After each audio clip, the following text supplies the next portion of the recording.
আসসালামু আলাইকুম। আমি নাসরিনাতের বিথি। আমি পেশায় একজন সহকারী শিক্ষিকা। তো আজকে আপনাদের সবার সামনে আমি একটা বক্তব্য পেশ করার জন্য আসছি। এক কথায় বলতে গেলে প্রতিবাদ করার জন্য আসছি। আমি জানি না এটা আমার উচিত হবে কিনা, তারপর আমি একজন শিক্ষক হিসেবে এটা মেনে নিতে পারিনি। যেই কিছুদিন যাবত দেখছি প্রবাসীদের নিয়ে ফেসবুকে বলেন যোগাযোগ মাধ্যমের মধ্যে ছড়িয়ে গেছে প্রবাসীদেরকে বাঙালি মেয়েরা বিয়ে করতে চায় না কেন, বিয়ে করে না কেন, বা এই বিয়ে নিয়ে বা প্রবাসীদের নিয়ে একটা তুলফার একটা উঠে গেছে, একটা ঢেউ চলতেছে ফেসবুকে। তো সেটার বিপক্ষেও আমি কথা বলতে আসিনি, পক্ষেও আমি কথা বলতে আসিনি। যেটা সত্য, যেটা বাস্তব, সেই উপকরণটাই আমি তুলে ধরার চেষ্টা করছি।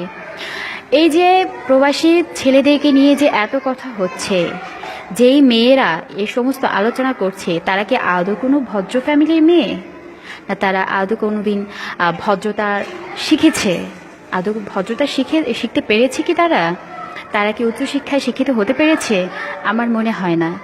যেই প্রবাসীরা দিনের পর দিন, রাতের পর রাত কষ্ট করে টাকা উপার্জন করে দেশে পাঠাচ্ছে, মা বাবা ভাই বোনকে ফেলে, স্ত্রী সন্তানদেরকে ফেলে, যারা বিদেশ পাড়ি জমিয়েছেন, তারা আজ এই সমস্ত কথা শোনার জন্য পাড়ি জমিয়েছিলেন বা এই সমস্ত কথা শোনার জন্য পাড়ি জমাচ্ছেন? আমি এটা কখনোই মানতে পারবো না। আমি একজন নারী হয়ে কোনোদিন এটা মানতে পারবো না এবং পারিনি। সেই জন্যই আজকে আমার এই ভিডিও দেয়া, যেটা হচ্ছে একজন পুরুষ তার স্ত্রী, তার সন্তান, তার মা বাবা ভাই বোন, পাড়া প্রতিবেশী, আত্মীয় স্বজন নিয়ে কাছে থাকতে চায়। সেই পুরুষ দিনের পর দিন, বছরের পর বছর, এমনও সময় চলে যায় তাদের যে তারা বৃদ্ধ বয়সেও এই দেশের বাইরে থাকে, প্রবাসে থাকে। কেন থাকে জানেন? তারা তাদের একমুঠো ভাত ভালো করে যাতে খেতে পারে, পড়তে পারে, সুন্দর করে চলতে পারে, তাদের ফ্যামিলি জানে সুন্দরভাবে চলতে পারে, সেই জন্য তারা প্রবাসে পাড়ি জমিয়েছেন। সেটা কি তাদের দোষ? সেটা কি তাদের অপরাধ? যে সমস্ত মেয়েরা এগুলো বলে বেড়াচ্ছে যে প্রবাসী ছেলেদেরকে তারা বিয়ে করে না, তারা বিয়ে করবে না, কেন? কিছু কিছু ফকিন্নির বাচ্চারা আছে, এটা আমি বলতে বাধ্য হইলাম, কিছু কিছু ফকিন্নির বাচ্চারা আছে যারা কখনো খাবার দুমুঠো ভাত জোগাড় করতে পারতি না, জীবনে ভাত খাওয়ার মতো যোগ্যতাও তোদের ছিল না, কামাই রোজগার করার মতো কেউ ছিল না বা নাই। সেই ফকিন্নির বাচ্চাদেরকে কিন্তু আজকে তালেবর বানাই দিছে এই প্রবাসীরা। ঠিক আছে, এই প্রবাসীরা তালেবর বানাই দিছে। যেটা হয়েছে, আমার মনে হচ্ছিল এই কথাগুলো বলা অতীব জরুরি, সেজন্য আমি আজকে এই কথাগুলো বলছি। আমি জানি না এটা আমার ভালো কিনা মন্দ, তবে আমি প্রতিবাদী। আমি বিশ্বাস করি যে প্রতিবাদ করা আমার একান্তই কর্তব্য। আমি একজন মেয়ে হয়ে আরেকজন মেয়েকে ছোট করছি না, আমি কোনো মা হয়ে আরেকজন মাকে ছোট করছি না, আমি একজন বোন হয়ে আরেকজন বোনকে ছোট করতে চাচ্ছি না। কিন্তু আমি এটাও মানতে পারিনি, প্রবাসীদের নিয়ে যে এত কথা হচ্ছিল, সে কথাটা আমার মধ্যে খুব খারাপ লেগেছে, আমার শুনতেও খারাপ লাগছে। যেই প্রবাসীদের জন্য আজকে মেয়েরা পায়ের উপর পা তুলে খায়, এবং আজকে বিয়ে হলে কালকেই বলে আমাকে ফ্ল্যাট কিনে দাও, আমাকে বাড়ি করে দাও, আমাকে গাড়ি করে দাও, আমাকে মোবাইল দাও, আমাকে দামি ড্রেস দাও। আরে ব্র্যান্ডের দামি ড্রেস আর ভালো ভালো দামি হাই সোসাইটিতে চলা এবং দামি দামি সেট ইউজ করা, মোবাইল সেট ইউজ করতেছস, কার কারণে ইউজ করতেছস? এই প্রবাসীদের কারণে ইউজ করতেছস। এই বাংলাদেশের প্রেক্ষাপটে আজকে আমি একজন সরকারি চাকরিজীবী, বাংলাদেশের প্রেক্ষাপটে কয়জন পুরুষ আছে যে তাদের স্ত্রীদের তাদের চাহিদা মতো চালাতে পারে? একমাত্র প্রবাসীরা আছে, একমাত্র প্রবাসীরাই আছে যারা তাদের বউদেরকে উন্নত জীবন দান করেন, উন্নত জীবন দিয়ে রাখেন, এবং সেই প্রবাসীরাই ঠকেন। তাদের বউরাই স্বর্ণ অলংকার নিয়ে পালায় চলে যায়, এজনের হাত ধরে ওজনের হাত ধরে, ছেলে মেয়ে ফালাইয়া এভাবে চলে যায়। আমি আসলে এটা মানতে পারিনি। কেন মানতে পারিনি জানেন? আমি কুমিল্লা ডিস্ট্রিক্টের, আমি কুমিল্লা জেলার মধ্যে দেখা গেছে যে অধিকাংশ পুরুষ মানুষই দেশের বাইরে থাকে, অধিকাংশ মানুষই বিদেশে পাড়ি জমিয়েছেন।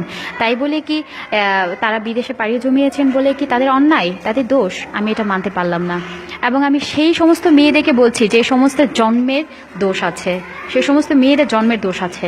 ঠিক আছে, এই যে 3-4টা মেয়ের জন্য হাজার হাজার মেয়েকে এত কথা শুনতে হচ্ছে, কেন? আমাদের কি দোষ? কিছু কিছু মেয়েরা খারাপ কাজ করে, বাকি দোষগুলো পড়ে আমাদের মতো সাধারণ মেয়েদের উপর। কেন পড়বে? একটা মেয়েকে বলা মানে আরেকটা মেয়ের উপর লাগা, একটা নারীকে বলা মানে আরেকটা নারীর কষ্ট লাগা। এটাই তো স্বাভাবিক, এটাই তো হওয়া উচিত। কিন্তু আজকে আমার খুব খারাপ লেগেছে এটা, যে প্রবাসীদেরকে নিয়ে যে কথা হচ্ছিল, যে প্রবাসীরা কখনো ভালো, বাংলাদেশের মেয়েরা প্রবাসীদের পছন্দ করে না, বাংলাদেশের মেয়েরা প্রবাসীদের বিয়ে করতে চায় না। কেন করবে না? আরে আজকে যদি একটা প্রপোজ আসে যে তুমি কি একটা ছেলেকে বিয়ে করবে, সে দেশের বাইরে থাকছে, সিটিজেনশিপ, ওমা সে তো দৌড়ে আসবে, হ্যাঁ আব্বু আমি বিয়ে করব। কেন না? কেন সে এই জন্য বিয়ে করতে চাচ্ছে যে সে তার সাথে দেশের বাইরে যেতে পারবে, ঘুরতে পারবে, আনন্দ করতে পারবে, ফুর্তি করতে পারবে, ভালোভাবে জীবনযাপন করতে পারবে। আমার চোখের দেখা বাস্তব যেই কথাগুলো আমি বলছি, এগুলো হয়তো অনেকের কাছে ভালো লাগবে না, কিন্তু আমার কিছু করার ছিল না, আমি এটা সহ্য করতে পারিনি। যে প্রবাসী ভাইরা রাতের পর রাত দিনের পর দিন কষ্ট করছে, যে কষ্ট করে আপনাদের জন্য দেশে টাকা পয়সা উপার্জন করে পাঠাচ্ছেন, একবার কি চিন্তা করেছেন কিভাবে পাঠাচ্ছেন, কিভাবে দিচ্ছেন? এটা চিন্তা কখনোই করেননি। ঈদ আসলে ঈদ শপিং করব, ব্যালেন্স দাও, টাকা দাও, আমি এভাবে করব ওইভাবে করব, লাখ লাখ টাকা উড়াচ্ছেন। কার উড়াচ্ছেন? সে প্রবাসী ভাইদের। আরে ফকিন্নির মেয়েরা ভাত খাওয়ার উপযুক্ত ছিলি না, ভাত খাবি যে সে প্লেটটাও তোদের ছিল না। কিছু কিছু ফ্যামিলি আছে যে ফ্যামিলির মেয়েরা মানে কি বলবো, যে আসলে এইখান থেকে ওইখানে যাবে, সে ভাড়াটা পর্যন্ত তাদের কাছে থাকে না। কিন্তু এই প্রবাসীদের মতো ভাইয়েরা, প্রবাসীদের মতো মানুষেরা এই তোদের মতো মেয়েদেরকে কিছু মানে জায়গায় উঠাইছে আর কি, সেজন্য আজকে এই কথাগুলো শুনতে হচ্ছে তাদের। তবে আমি এটুকুই বলবো যে আসলে আমি কাউকে ছোট করে কথা বলছি না, হাই প্রতিপন্ন করে কথা বলছি না, কিন্তু আমার শুনতে খুবই খারাপ লেগেছে যে প্রবাসীদের নিয়ে এই সমস্ত কথা হচ্ছিল। আমি এটা আসলে মানতে পারিনি।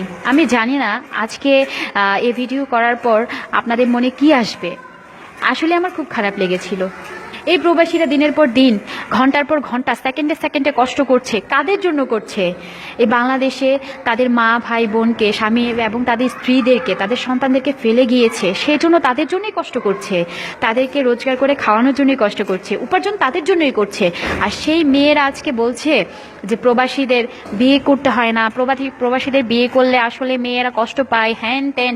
এগুলো কোনো কথা? এগুলো কোনো ভালো বংশের মেয়েদের কথা? আমার মনে হয় না।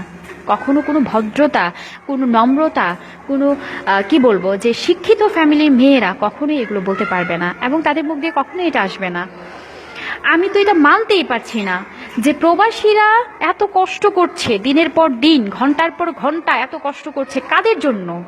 আরে 2টা টাকার জন্য ভিক্ষা পর্যন্ত মানুষ করে, 2টা পয়সার জন্য ভিক্ষা মানুষ পর্যন্ত করে। ব্র্যান্ডের শাড়ি, ব্র্যান্ডের গেঞ্জি, ব্র্যান্ডের টি শার্ট, ব্র্যান্ডের প্যান্ট, ব্র্যান্ডের আর কি বলবো, যে মোবাইল সেট, এগুলো ইউজ করতেছিস কার জন্য জানোস? একমাত্র প্রবাসীদের জন্য। আরে 10,000, 20,000, 25,000 তোদের কাছে কোনো ব্যাপারই না। 1 লাখ 1.5 লাখ টাকা পর্যন্ত শপিং করস, কার জন্য করস? এই প্রবাসীদের জন্য করস। আর সেই প্রবাসীদের নিয়ে এত কথা। তো আমি আসলে এটা মানতে পারিনি বলে আজকে ভিডিওটা করেছি। আমি জানি না এটা কে কীভাবে দেখবেন, তবে আমার খুব খারাপ লেগেছে, খুবই খারাপ লেগেছে।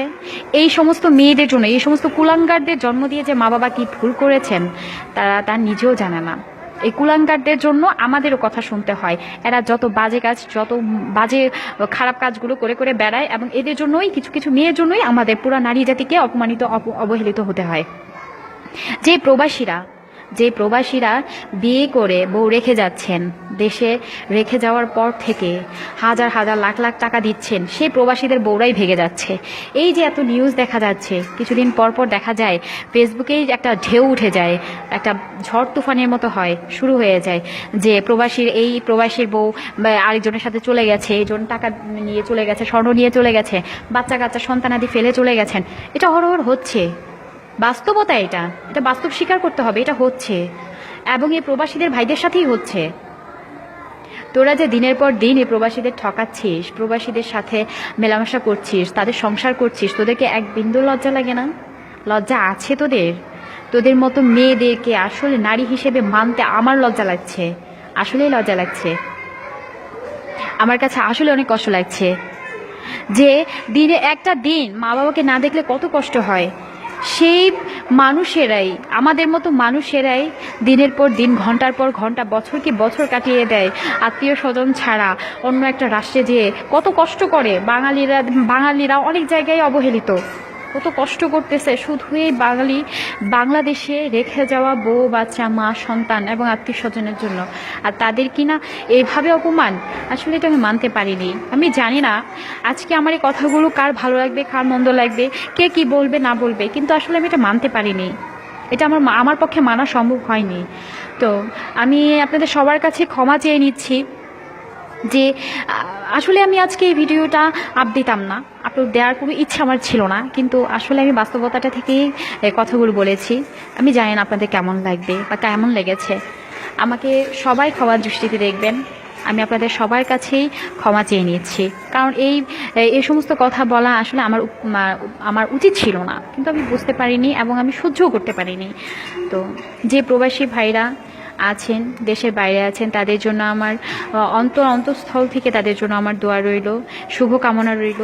আপনারা অনেক ভালো থাকবেন, অনেক সুস্থ থাকবেন, এবং কে কি বললো না বললো এটা নিয়ে কখনো চিন্তা করবেন না, কারণ জীবনটাই হচ্ছে একটা যুদ্ধক্ষেত্র। এখানে যুদ্ধ করতেই হবে। এখানে সমালোচকরা থাকবে সমালোচনা করার জন্য, সমালোচনা করার জন্যই পেছনে পেছনে ঘুরে।